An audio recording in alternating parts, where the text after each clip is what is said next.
Olá pessoal, tudo bem com vocês? Minhas saudações a todos e a todas. Sejam bem-vindos ao nosso segundo bloco aqui de análise sobre a classificação jurídica dos tributos. Para quem não me conhece, sou o professor Lucas, sou professor do curso de Direito Tributário aqui do canal. E quem quiser me conhecer melhor, recomendo que acesse o meu site Prof. Lucas Direito Tributário, tudo junto, minúsculo, sem acento, .com.br. proflucasdireitotributário.com.br. Nesse site vocês vão poder acessar as minhas informações pessoais, no caso conhecer meu perfil pessoal, profissional e acadêmico, como também ver as minhas demais redes sociais, WhatsApp, Instagram, LinkedIn e o meu próprio e-mail, para quem quiser tirar dúvidas, trocar alguma ideia, trocar alguma informação e também apresentar sugestões de vocês para o canal. O canal ainda está sendo aprimorado, ainda estou tentando aprimorar a filmagem, ainda tem muito para mexer, mas eu quero ver a sugestão de vocês. E para a gente estabelecer esse contato, esse networking, é importante que vocês se manifestem. E vocês podem também passar as dúvidas de vocês, o contato de vocês, quiserem. A gente pode montar um grupo no WhatsApp para resolver dúvidas também. Deixem aqui o contato de vocês nos comentários para a gente trocar algumas ideias, algumas informações sobre o direito tributário, essa matéria que eu sou apaixonado, essa matéria que é muito importante e vai cair na OAB e vai estar presente no currículo também das faculdades de Direito, então todo mundo vai um dia passar pelo direito tributário. Então eu estou aqui para ajudar vocês e o canal é justamente para isso. Tudo bem? Pessoal, nós vimos na aula passada sobre classificação dos tributos, eu falei para vocês que é um tema muito vasto. É impossível terminar um tema desse em apenas um bloco. Se fosse em apenas um bloco, eu teria que passar aqui mais de 2 horas falando. E ainda assim não iria terminar. Porque nas classificações dos tributos, como nós estamos vendo, existem as suas espécies, e dentro dessas espécies existem as suas subespécies, principalmente quando a gente for falar de impostos.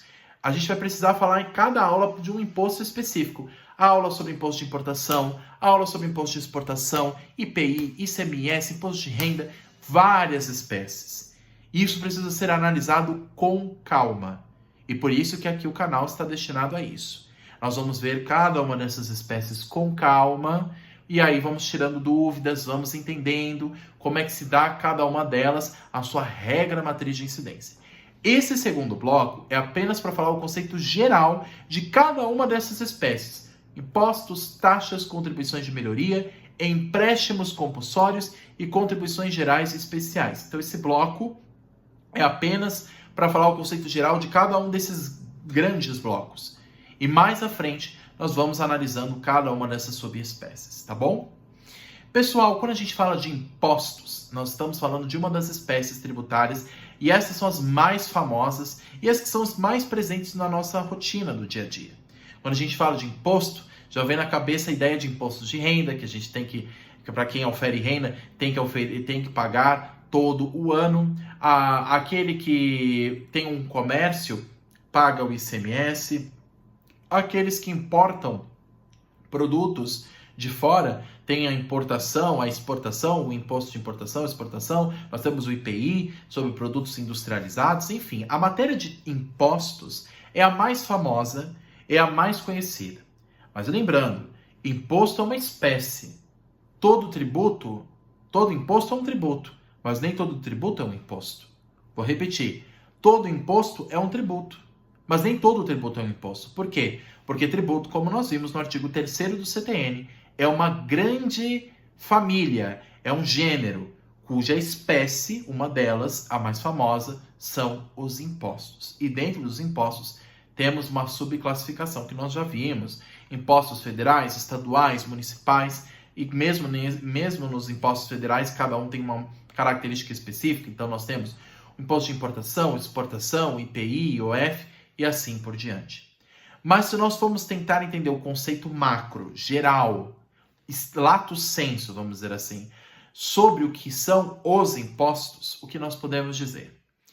Trata-se de uma espécie tributária da qual não tem especificidade fática, ou seja, não decorre de uma prestação de um serviço público específico prestado ao particular. Nós já falamos sobre isso. Para serem cobrados basta a prática de uma hipótese de incidência prevista em lei, do qual não tem conexão direta a um serviço público oferido pelo contribuinte. Então, quando a gente fala de imposto, nós estamos falando de uma espécie tributária que não é um tributo vinculado. Ou seja, ele não está vinculado necessariamente a uma contraprestação do Estado. Por que se cobra imposto de renda? Por que se cobra os demais impostos? Não é porque necessariamente o ente público prestou um serviço específico para mim, mas porque eu pratiquei um fato que é previsto em lei e que é passível de tributação. E basta isso para se cobrar os impostos. Se eu oferir renda, o fato ao oferir renda é uma hipótese de incidência de imposto de renda. Se eu comprei um carro ou tenho a propriedade ainda de um carro, a propriedade de veículo automotor é uma hipótese de incidência prevista em lei para o pagamento de cobrança também do IPVA. E assim por diante. Eu transferi um bem imóvel, ITBI, e assim vai. Então, o ato previsto na lei, que a gente chama de hipótese de incidência, ou como a lei chama de uma maneira não muito adequada de fato gerador, este fato, essa hipótese prevista em lei, já é suficiente para estabelecer um vínculo obrigatório previsto em lei entre mim, contribuinte, e o Estado, que é o fisco, tá? Então, o imposto não está vinculado especificamente a uma atividade que o Estado me presta pessoal. É claro que os impostos vão ser arrecadados para depois financiarem as diversas atividades gerais desenvolvidas pelos entes públicos, mas não é uma atividade específica divisível. Então, eu não pago imposto porque a União me prestou um serviço de emissão de passaporte, por exemplo. Emissão de passaporte é pago mediante taxa. A taxa, assim como nós vamos ver, é um tributo específico e divisível. É um tributo vinculado a uma atividade específica, diferente dos impostos. Estes impostos podem ser divididos, como nós vimos na Constituição, em outras espécies, e existem os tributos que não têm previsão específica na Constituição, mas existe uma competência que a Constituição fala, que é específica da União, que se chama competência residual. O que isso significa? O que são impostos residuais previstos no artigo 153 da Constituição Federal? Quando a gente fala de competência da União, a União, ela pode, apenas a União, segundo a Constituição Federal, pode, além de criar os tributos que já são previstos na Constituição, criar novos tributos, além daqueles já previstos. Novos impostos. E esses impostos são chamados de impostos residuais. A União pode criar outros impostos, desde que seja por meio de lei complementar. Os outros podem ser instituídos apenas por lei ordinária. Agora, se quer criar um novo imposto, um imposto residual, obrigatoriamente vai ter que ser por meio de lei complementar, tá? Mas existe essa possibilidade, no caso da União, criar um novo tributo, que não tem previsão específica na Constituição.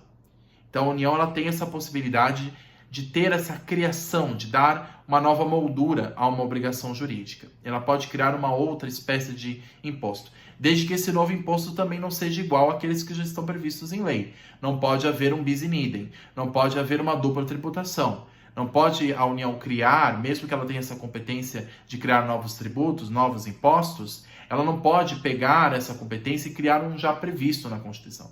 Ela tem que criar um outro tipo, com uma outra base de cálculo, diferente daquela que já foi prevista. O que nós entendemos como impostos? O professor Roque Antônio Carrasa, pessoal, ele faz uma conceituação bem interessante. Ele diz o seguinte: é nesse sentido que muitos juristas chamam os impostos de tributos sem causa. Olha só, por que tributo sem causa? Sem causa não porque não tenha fato imponível, mas porque não é necessariamente de o ente tributante oferecer qualquer contraprestação direta a quem o paga. Ou seja, eu cobro imposto, a União cobra imposto, não necessariamente porque ela prestou um serviço específico para o particular, divisível para aquela pessoa, um serviço pessoal, um serviço personalíssimo, como no caso, a exemplo da emissão de passaporte. Mas porque há uma previsão de lei, e isso basta para cobrar imposto. Para cobrar imposto, basta a previsão da hipótese de incidência em lei. Então, se eu oferir renda, já é uma hipótese de incidência prevista em lei. Ter a propriedade de um bem imóvel urbano, IPTU, já é uma previsão de lei, já é uma hipótese de incidência e isso basta. Não é necessariamente haver uma contraprestação específica. Isso é bem interessante. O Roque Antônio Carrasa, o professor Roque Antônio Carrasa, no curso dele, curso de Direito Constitucional Tributário, ele fala especificamente sobre esse tema. Quando a gente fala de taxa, aí sim nós estamos falando, diferente dos impostos, de um tipo de tributo que tem no caso, uma destinação específica e divisível. Eu pago taxa porque o ente público me exigiu um serviço específico para mim, me prestou um serviço para mim. E para pagar esse serviço, eu pago por meio de taxa. Para pagar essa prestação de serviço específico, eu tenho que pagar mediante taxa. Então, vou na Polícia Federal pedir a solicitação de emissão de passaporte. Para isso, eu preciso pagar a taxa de emissão de passaporte.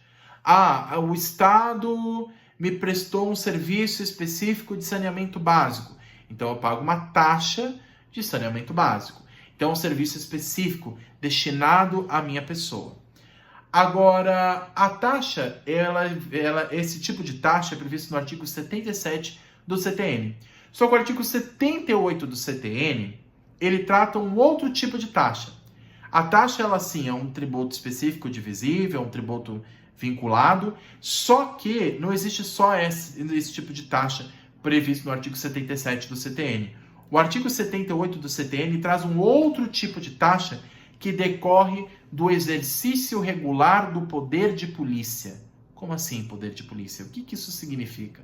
Vamos olhar o artigo 78 do CTN? Coloca aí no seu Vadmecum ou na sua internet. Vamos dar uma olhada. O que diz o artigo 78 do CTN? Ele diz o seguinte: considera-se poder de polícia a atividade da administração pública que, limitando ou disciplinando direito, interesse ou liberdade, regula a prática do ato ou abstenção de fato, em razão de interesse público concernente à segurança, à higiene, à ordem, aos costumes, à disciplina da produção e do mercado, ao exercício de atividades econômicas dependentes de concessão ou autorização do poder público, à tranquilidade pública ou ao respeito à propriedade e aos direitos individuais ou coletivos. O que é então poder de polícia? É um ato administrativo para regular uma atividade privada. Cite um exemplo para ficar claro. Eu tenho um frigorífico, por exemplo. Frigorífico que faz o abate e a produção de carnes diversas, de frango, boi e assim por diante. Necessariamente, para que o frigorífico funcione, precisa obrigatoriamente de uma fiscalização da vigilância sanitária. A Anvisa manda os seus funcionários fiscalizarem aquele frigorífico.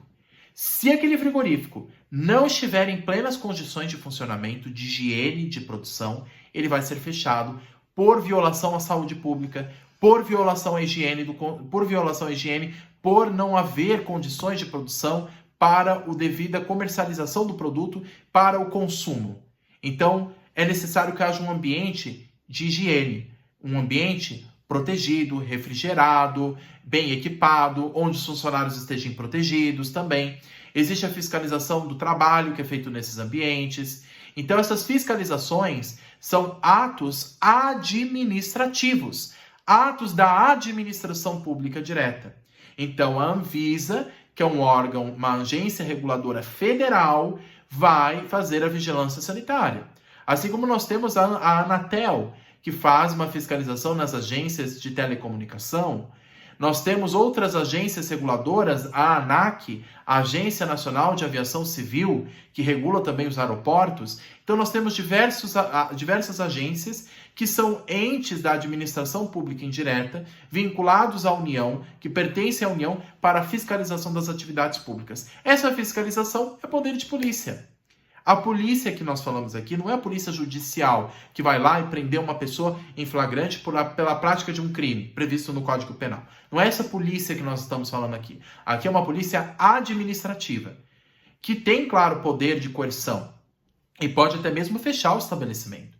Por falta de higiene, o meu frigorífico, por exemplo, citando esse exemplo hipotético, ele pode ser fechado pela Anvisa, se não atender às exigências previstas pelo governo. Então, é necessário haver esta observância. Agora, essa diligência, essa fiscalização, esse exercício regular do poder de polícia, previsto no artigo 78 do CTN, é uma hipótese de incidência de taxa. Então, eu pago taxa para a vigilância sanitária, para fazer a fiscalização do ambiente. Eu pago a taxa de emissão de alvará de construção. A prefeitura faz a fiscalização do meu projeto de construção, do ambiente onde eu vou construir aquele meu imóvel, por exemplo. E para que se faça essa fiscalização, eu pago uma taxa, que é um tributo previsto em lei. Então, é a taxa que, no caso, decorre do exercício regular do poder de polícia, do poder de fiscalização. Taxa de saneamento básico, taxa de alvará de construção, a taxa pela fiscalização em aeroportos e assim por diante. Então, nós temos dois tipos de taxas, previstos no artigo 77 e 78 do CTN. Taxa por serviço público específico e divisível, pensar exemplo da emissão do passaporte, e a taxa pelo exercício regular do poder de polícia. Pessoal, então nós vimos impostos e taxas. Agora vamos para uma terceira espécie, contribuições de melhoria. Uma espécie não muito famosa, mas prevista na Constituição e no CTN. O artigo 145, inciso 3º da Constituição, prevê a contribuição de melhoria. O nome já é bem claro. Houve uma melhoria, um melhoramento, um acréscimo, um a mais, um plus, que é ali que vai ser cobrado o tributo. Vamos imaginar que estejamos numa região residencial. E no lado dessa região residencial, o município constrói uma estrada ou alguma outra obra pública. E essa obra pública, o que aconteceu? Ela gerou uma valorização dos imóveis, um aumento do valor venal dos imóveis. Nessa região condominial, agora nós temos uma rodovia que passa ao lado. E isso melhorou a região econômica, melhorou a região no aspecto econômico, gerou mais fluxo de mercadorias, mais fluxo de pessoas. Então houve uma melhoria, um acréscimo, uma valorização dos imóveis. E essa valorização, esse a mais que vai incidir a contribuição de melhoria. É claro que a contribuição de melhoria não vai incidir no valor em si do imóvel. O valor venal do imóvel, o que incide é IPTU, como nós vamos ver quando a gente trata de impostos municipais, né, que tem como previsão em lei que se cobra sobre a propriedade predial e territorial urbana. O fato que vai incidir o IPTU é a propriedade do imóvel, o valor em si do imóvel. Só que o a mais, o acréscimo, o além que pode acontecer em decorrência de obra pública, aí incide contribuição de melhoria. E quem é que vai exigir essa contribuição de melhoria? O ente público que melhorou, vamos dizer assim, aquela região.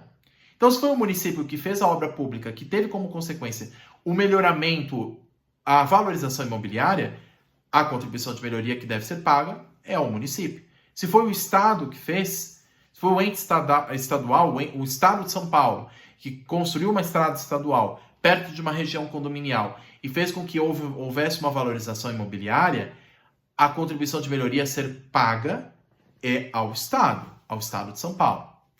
Agora veja que existe um condicionante aqui, como a gente já viu. Tem que ser contribuição de melhoria, não existe contribuição de pioria.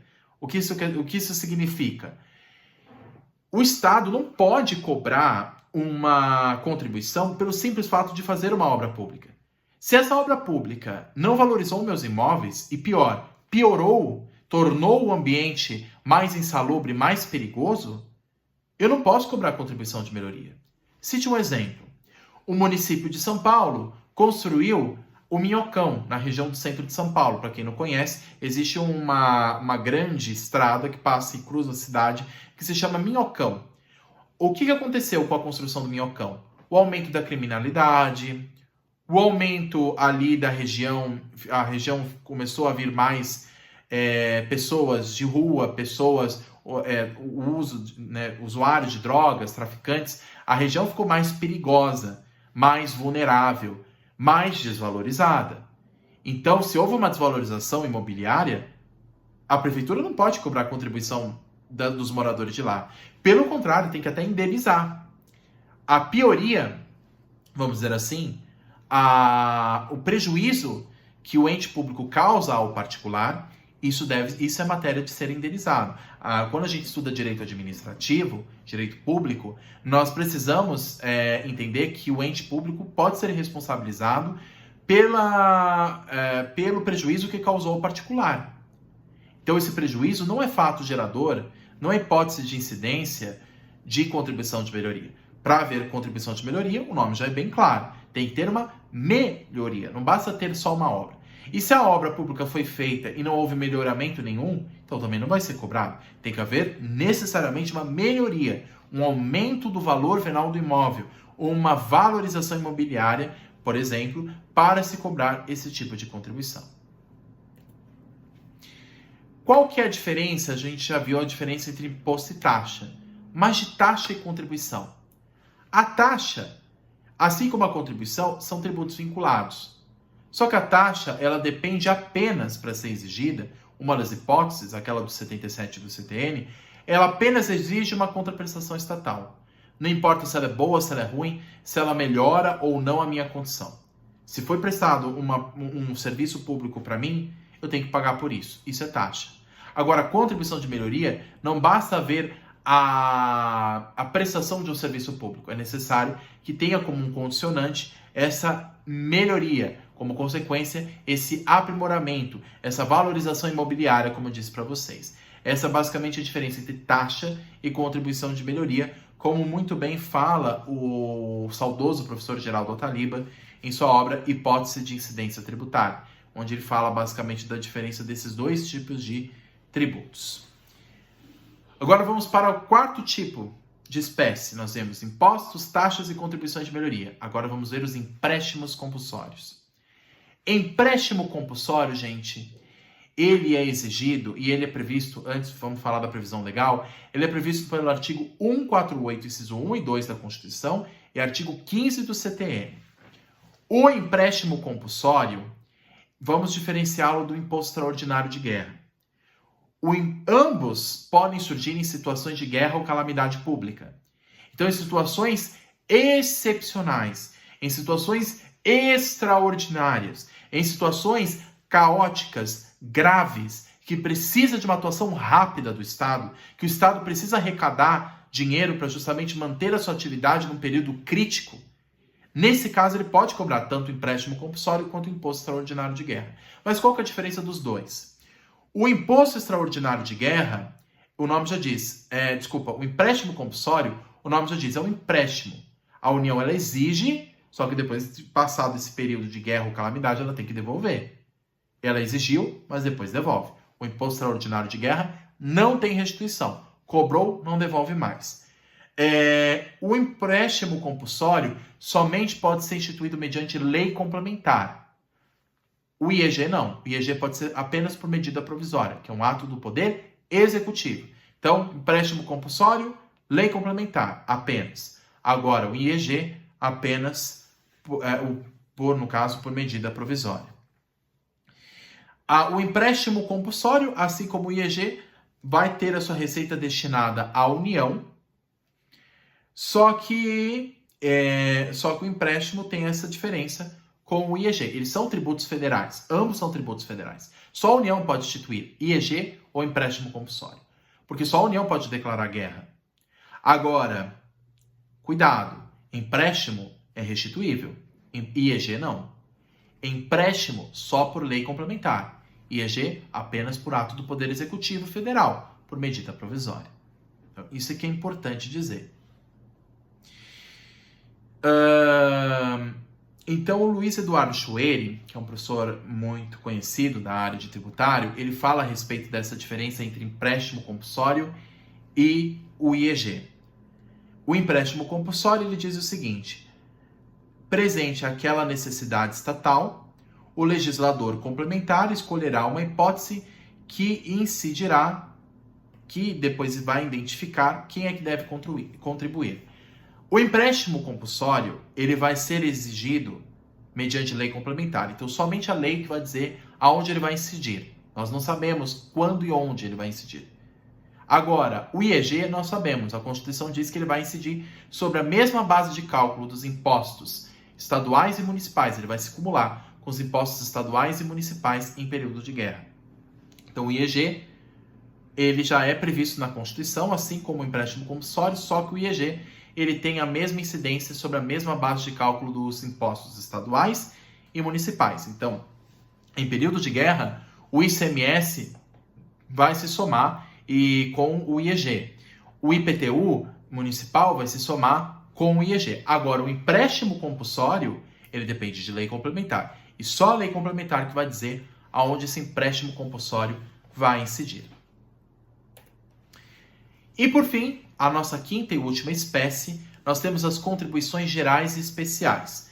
Nós temos a contribuição social, né?